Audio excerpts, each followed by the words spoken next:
आपल्या हक्काचं रोखठोक भूमिका मांडणारं आपलं न्यूज चॅनल नांदणी सुपरफास्ट न्यूज.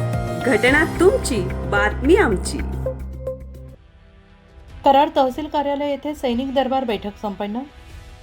बुधवार दिनांक 7/1/2026 रोजी आजी माजी सैनिक आणि त्यांचे कुटुंबीय, शहीद जवान कुटुंबीय यांच्या तालुका स्तरावर महसूल, पोलीस, ग्रामविकास, वनविभाग, भूमी अभिलेख, नगरविकास, बांधकाम, कृषी अशा सर्व शासकीय विभागातील समस्या सोडवण्यासाठी कराड तहसील कार्यालय येथे माजी कर्नल सतेज हंगे, उपसंचालक सैनिक कल्याण विभाग पुणे आणि जिल्हा सैनिक कल्याण अधिकारी सातारा आणि माननीय निवासी नायब तहसीलदार श्री बाबुराव राठोड, नायब तहसीलदार श्री महेश उबारे, गटविकास अधिकारी माननीय श्री प्रताप पाटील यांच्या उपस्थितीत संपन्न झाला.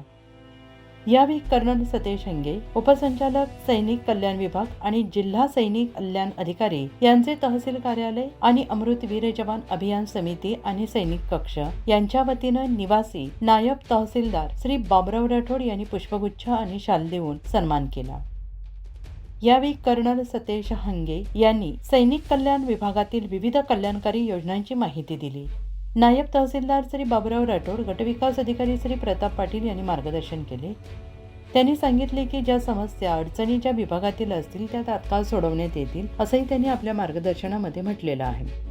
आजी माजी सैनिक आणि कुटुंबीय त्यांच्या समस्या अडचणी संदर्भातील विविध विभागातील 70 तक्रारी अर्ज प्राप्त झाले. या अर्जाची दखल घेऊन तात्काळ निपटारा करण्यात आला. यावेळी भारतीय सैन्य दलातून सेवानिवृत्त झालेले निवृत्त सुभेदार धनंजय यादव यांचा सन्मान कर्नल सतेज हंगे, उपसंचालक सैनिक कल्याण विभाग पुणे यांच्या हस्ते करण्यात आला. यावेळी प्रास्ताविक माननीय श्री प्रशांत कदम, माजी सैनिक शासकीय सदस्य, जिल्हा संरक्षण समिती आणि अमृतवीर जवान अभियान माजी सैनिक संघटना प्रतिनिधी यांनी केले.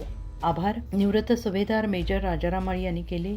आणि या प्रसंगी तालुक्यातील सर्व शासकीय विभागातील अधिकारी आणि सैनिक संघटनेचे पदाधिकारी, आजी माजी सैनिक आणि त्यांचे कुटुंबीय, शहीद जवान कुटुंबीय बहुसंख्येने उपस्थित होते. अशाच ताज्या घडामोडी पाहण्यासाठी आजच आपल्या नांदणी सुपरफास्ट न्यूज या YouTube चॅनलला लाईक करा, शेअर करा आणि सबस्क्राईब करायला विसरू नका. नांदणी सुपरफास्ट न्यूज, घटना तुमची, बातमी आमची.